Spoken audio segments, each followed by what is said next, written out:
Everything was going smoothly until it wasn't. Just minutes after takeoff, a brand new Dreamliner bound for London lost both engines mid-air. No warning, no time. In a flash, the most advanced aircraft in Boeing's fleet became a 200-ton missile, crashing into a densely populated neighborhood. Over 270 lives were lost, but the real shock came days later, not from the crash itself, but from what investigators uncovered deep inside Boeing's engineering files. A critical system designed to keep the aircraft stable under failure? It didn't work. A backup meant to deploy during emergencies? Delayed. What was billed as a miracle of modern aviation may have been held together by shortcuts, ignored warnings, and a pressure to deliver profits over safety. Behind the scenes, panic erupted. Whistleblowers came forward, stockholders bailed. Government agencies demanded answers. And as the truth leaked out, it became clear this wasn't a freak accident. This was a time bomb. The fallout was immediate. Boeing's stock tanked, erasing billions in hours. Media swarmed corporate headquarters. Board members went silent. And in a moment captured live across the world, the company's top executive, visibly shaken, walked away, marking one of the most dramatic collapses in corporate aviation history. This isn't just about one crash. It's about a decades-old culture of cutting corners finally catching up. And now, the world's largest airplane maker is facing a reckoning that could ground more than just planes. It could ground an empire. If this shocked you, hit like and subscribe for more stories the industry doesn't want you to hear. Stay with us. What comes next will change how we fly forever. It began like any other flight. A sleek Boeing 787 Dreamliner, proudly bearing the Air India logo, taxied down the runway in Ahmedabad with 241 souls on board. Bound for London, it was just another routine leg for what's been marketed as one of the safest and most advanced jets in commercial history. But just minutes after takeoff, barely clearing the city skyline, something went catastrophically wrong. Witnesses described the sound as something they'd never forget. A deep rumble, then silence, followed by a piercing scream from the sky. The engines, both of them, failed almost simultaneously. The aircraft lost altitude fast, far too fast. It pitched hard, veered off its course, and then disappeared from radar. Seconds later, a deafening explosion rocked a densely populated neighborhood. Flames shot through buildings, homes shattered. The air filled with screams, smoke, and disbelief. In one brutal instant, over 270 lives were gone, including victims on the ground. Streets turned into war zones. Emergency crews raced to the scene, but the devastation was overwhelming. Wreckage was everywhere. Bodies, twisted metal, scattered luggage. It wasn't just a crash, it was a massacre from the sky. Then came the footage. Cell phone videos flooded social media. A fireball tearing through rooftops, debris raining down like confetti. The twisted tail of a Dreamliner sticking out of a collapsed apartment block. News anchors struggled to keep composure. Twitter exploded. Hashtags like Boeing crash and the Air India disaster trended worldwide within minutes. Everyone wanted answers, and one name sat at the center of it all, Boeing. Behind the scenes, chaos erupted at Boeing's headquarters. The company that built the plane stayed eerily silent. No statement, no press release, no reassurance to the public. Phones rang non-stop in offices, but top executives went dark. Internally, panic was setting in. Within hours of the crash, Boeing's stock was down nearly 5%, wiping out billions in market value. Investors wanted out.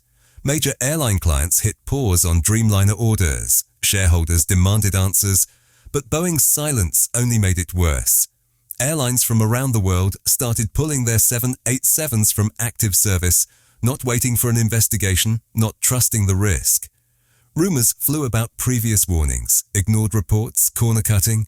Boeing's internal communications were reportedly locked down. Staff were ordered not to speak to media. But the media didn't need help. They had the footage, the eyewitnesses, the numbers, and what they didn't have, they speculated on relentlessly. Then, unexpectedly, the company made an announcement. A live press conference would be held that evening. No details. just a time. Newsrooms cleared their schedules. Aviation analysts were called in. It felt less like a statement was coming and more like an execution. When the feed went live, the room was already tense. The camera focused on the podium. Flashes from photographers lit up the backdrop. Then came the CEO, his face pale, his walk unsteady. He adjusted the mic, looked down at his notes, then looked up at the world. And for a moment, he said nothing. His hands trembled slightly. He started to speak, but his voice cracked. He stopped, then tried again. Still nothing. The silence in the room grew heavier with every passing second. And then, finally, he spoke. What came out wasn't a statement. It wasn't leadership. It was a collapse. He acknowledged the tragedy, spoke of the lives lost, but then his voice broke again. He paused, removed his glasses, and said 6 words that stunned everyone watching. I can no longer lead this company. Gasps echoed across the room. Journalists froze mid-keystroke. He continued, saying the weight of the incident, the responsibility, the grief, it was too much. He would step down immediately. Effective now, no questions. And then he walked off the stage. No Q&A, no defense, no explanation, just silence. The reaction was instant. The press room exploded. Social media went into overdrive. Aviation analysts couldn't believe what they had just seen. Some called it an honorable exit. Others called it an admission of guilt. Most were just stunned. People didn't know what to make of it. Sympathy poured in from some corners, but the majority were outraged. How could the head of one of the most powerful aviation companies in the world walk away without offering a single answer, without addressing what failed, without taking questions from the public, the families, the airlines? Overnight, Boeing's credibility took its deepest dive in decades. This wasn't just about a crash anymore. This was about leadership failure, about accountability vanishing in front of the entire world. A global company with tens of thousands of employees, billions in contracts, and millions of lives entrusted to its aircraft, left without a voice at the top. Markets reacted brutally. Boeing shares continued to nosedive. Some board members began facing pressure to resign. Airline CEOs across Asia and Europe went on record saying they were re-evaluating their relationship with Boeing altogether. News networks replayed the press conference on loop, frame by frame, analyzing every expression, every word, every pause. The moment Boeing fell, one headline read. Another simply called it grounded. They sold it as the future of flight. Lighter, faster, more efficient. The Boeing 787 Dreamliner was supposed to be the company's bold leap into a new era. With its cutting-edge composite frame and revolutionary electrical systems, it wasn't just an airplane, it was Boeing's statement to the world. We're still the kings of the sky. But now, that crown is slipping, and fast. Because behind the glossy brochures, the sleek marketing, and the billion-dollar launch events was a truth Boeing didn't want the world to see. A truth that's now exploding into public view, piece by piece, wreckage by wreckage. The Dreamliner may not have been a revolution. It may have been a rushed gamble. From day one, the 787 program was plagued with delays, redesigns, and cost overruns.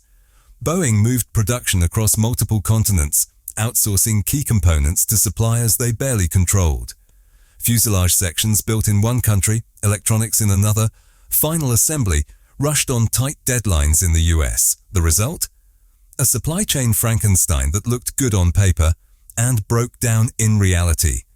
Internal documents from as far back as 2009 flagged recurring issues. The composite fuselage, a radical shift from traditional aluminum, raised questions about long-term durability, impact resistance, and how it would behave under real-world stress. Engineers warned that microcracks could form invisibly, especially under repeated pressurization cycles. But those concerns were marked as low priority. Then came the electrical systems. The Dreamliner wasn't just another plane, it was electric heavy, replacing many traditional hydraulic and pneumatic systems with high-voltage electrical ones to save weight and boost fuel efficiency. But that meant more complexity, more wiring, more heat. And multiple early incidents showed what that meant in the real world. Remember the Dreamliner that caught fire on the tarmac in Boston? A battery explosion inside a parked aircraft. Smoke filled the cabin, and the plane wasn't even flying. That incident led to a global grounding of the entire 787 fleet. Boeing scrambled to redesign the battery housing. They called it a fix. But insiders knew better. It was a bandage, not a cure. In internal emails that never reached the public, safety engineers pushed back. They questioned how new materials and power systems were being tested. They challenged the pace of the rollout. One message read, "We are pushing this thing out the door too fast. Something is going to give." But those voices didn't just go unheard. They were silenced. You see, Boeing had a bigger problem. They had made promises to Wall Street. Massive orders, tight delivery schedules, share price targets. And when you've got billions riding on every quarter, delays aren't just inconvenient, they're dangerous. So the culture shifted. Speed over scrutiny, silence over caution. Engineers were moved off critical programs. Quality control staff reported being pressured to sign off on components with visible flaws. When one quality inspector refused to sign off on a batch of fuselage sections, he was transferred. Another employee who raised safety issues with wiring assemblies was warned to focus on solutions, not problems. And now, after yet another crash, another wave of public horror, some of those same insiders are speaking out.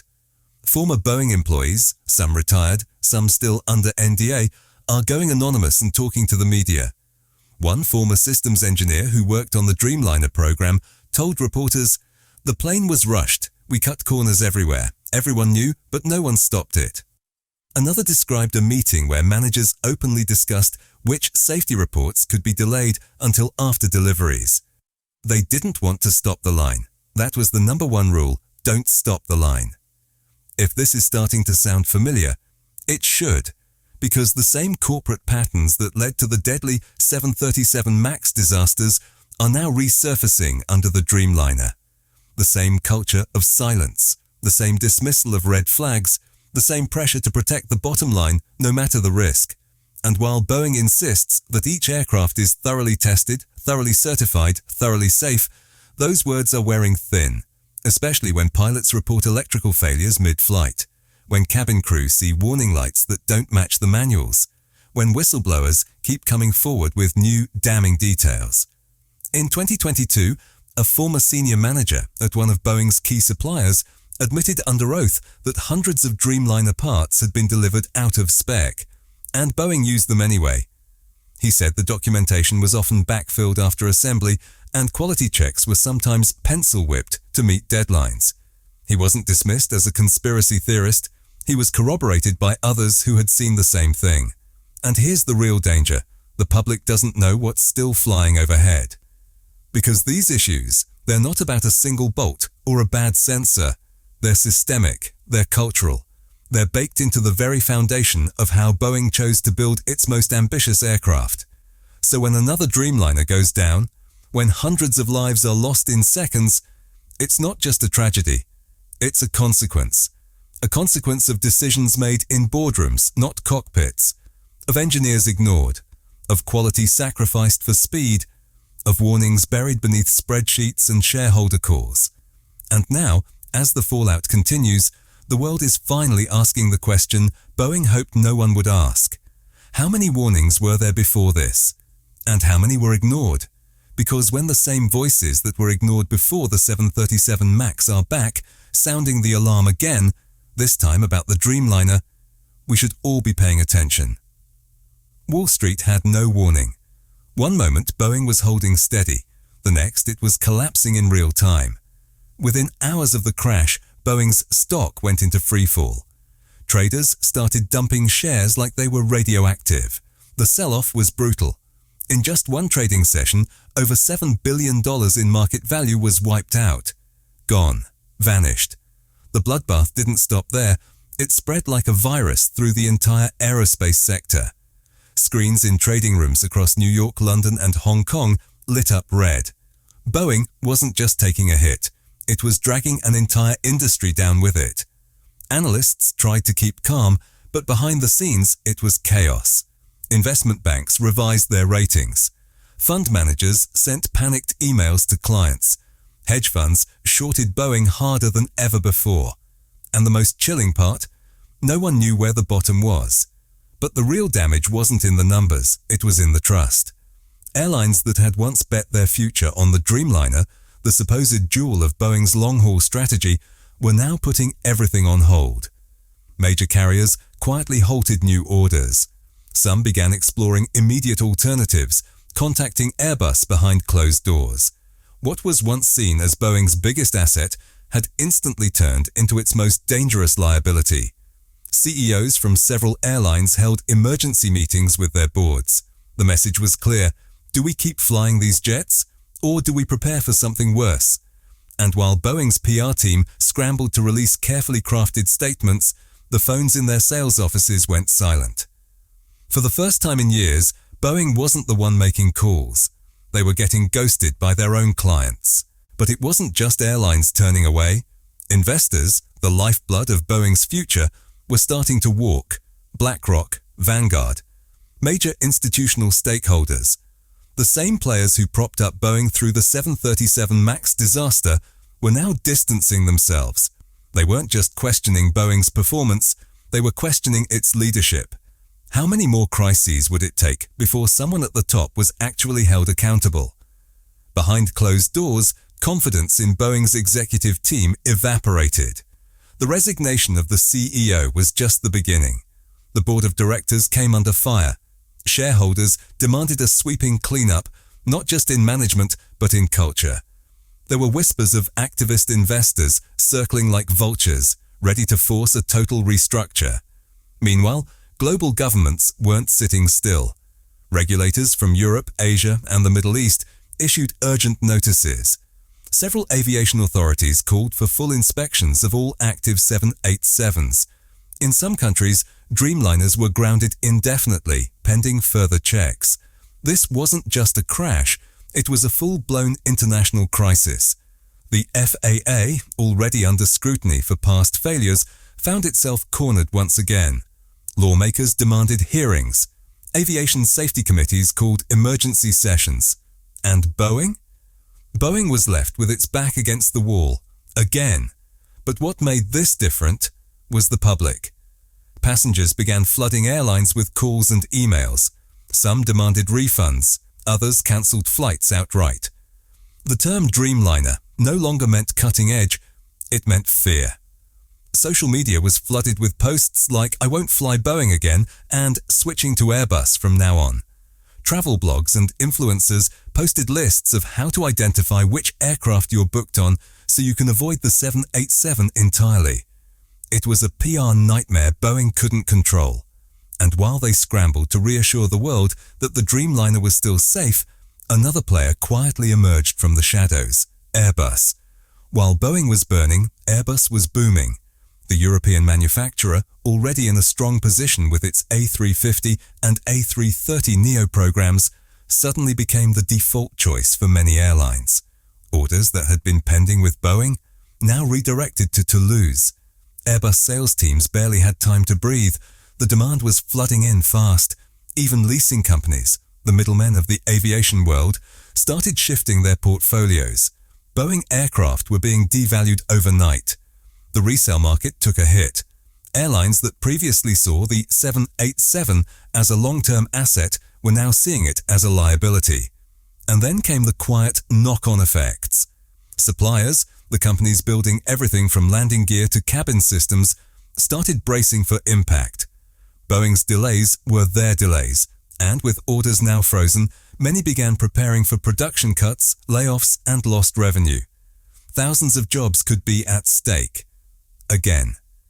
Insurance firms hiked premiums for Dreamliner fleets. Flight schools began receiving questions from trainees. Should I really fly Boeing? Maintenance crews received special directives from airline safety departments. Everyone was acting like this wasn't an isolated incident, but the beginning of something much bigger. The ripple effect was undeniable.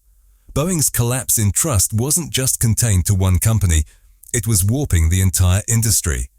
Aviation analysts warned that this might be a tipping point, a Boeing reckoning, that forces the entire sector to reevaluate how it balances innovation with safety and growth with accountability. And through it all, one haunting question kept echoing through boardrooms, terminals, and control towers across the world. Who's next? If Boeing, the face of American aerospace, could fall this hard, this fast, then what else has been hidden? What other cracks are waiting to be exposed? The skies suddenly didn't feel as safe. And the industry? It was holding its breath. Boeing was once untouchable. For over a century, it didn't just build planes, it built the future of flight. From the 707 that shrank the world to the 747 that redefined global travel, Boeing stood at the peak of aviation. But now, that legacy is collapsing under its own weight. This isn't just another PR crisis, this is something deeper, a slow-motion implosion. Trust, the foundation of every aircraft ever flown, has cracked. For passengers, the Boeing logo no longer inspires confidence. It triggers doubt. For airlines, it's become a business risk. And for investors, it's a ticking time bomb. Every crash, every whistleblower, every ignored safety warning has chipped away at Boeing's credibility.